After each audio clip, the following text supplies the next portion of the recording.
शरीर में दोनों आंखों के मध्य भाग में जीवात्मा को यहाँ बैठा दिया गया। जब जीवात्माएं यहाँ पर आ गई, उस समय पर सतयुग का समय था।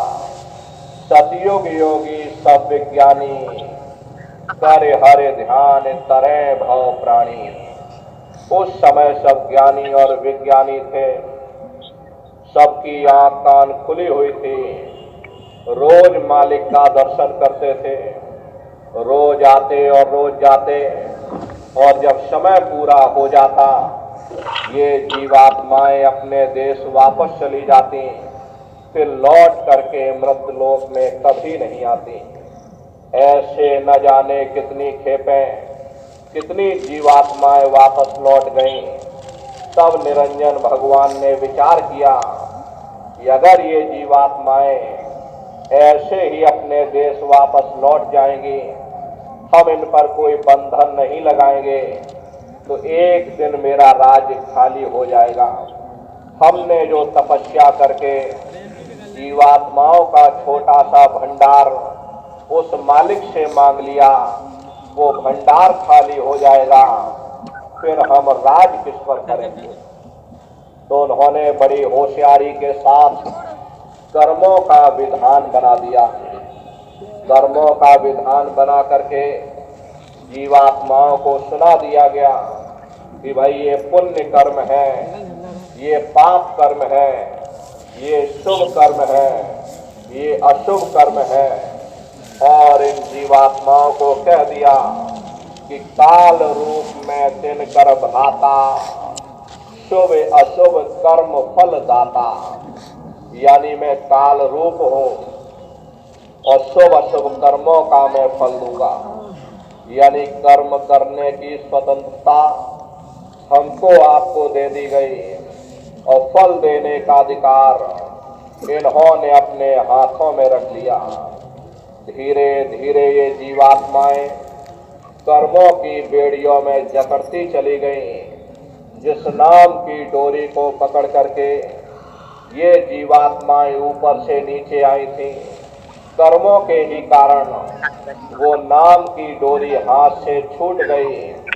तब से लेके आज तक न जाने कितने युग और कल्प बीत गए, हम आप यहीं पर भटका खा रहे।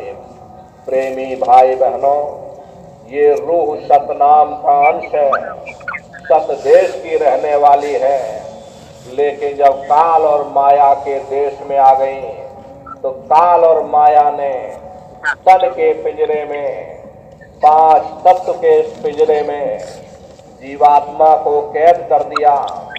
साथ में मन को इसकी चौकीदारी पर बैठा दिया ताकि ये यहाँ से निकलने न पाए। अब संत दया करके इन बेचारी रूहों को, जीवात्माओं को निकाले तो निकाले, वरना जीवात्माओं के बस की बात नहीं। ये जीवात्मा इस मन के चंगुल से आजाद हो सके। महात्मा कहते हैं कि कर्ता ने काया रची, जुग जुग जग विस्तार, और सार दिए विसराय के, घर घर करत पुकार। यानी काल ने पांच तत्व के पिंजरे में इस जीवात्मा को कैद कर दिया। अब जीव अपने घर को भूल चुका है, सच्चे देश को भूल चुका है। इसे यह भी खबर नहीं है कि मैं कौन हूँ, मैं कहाँ से आया हूँ और मुझे जाना कहाँ है। युगों युगों से यह जीव अपने ही कर्मों के बंधन में बंद करके अलग अलग योनियों में भटकता फिर रहा। महात्मा प्रेम से समझाते कि भाई वेद पुराण कर्म उपराजा, या से करे जीव जग ताजा। अभी सारा संसार कर्मों के जाल में बंध गया। संत इस जाल के भेद को खोलते हैं, लेकिन देखो दुनिया वालों को, ये दुनिया वाले ऐसे ही संतों महात्माओं का विरोध करते हैं।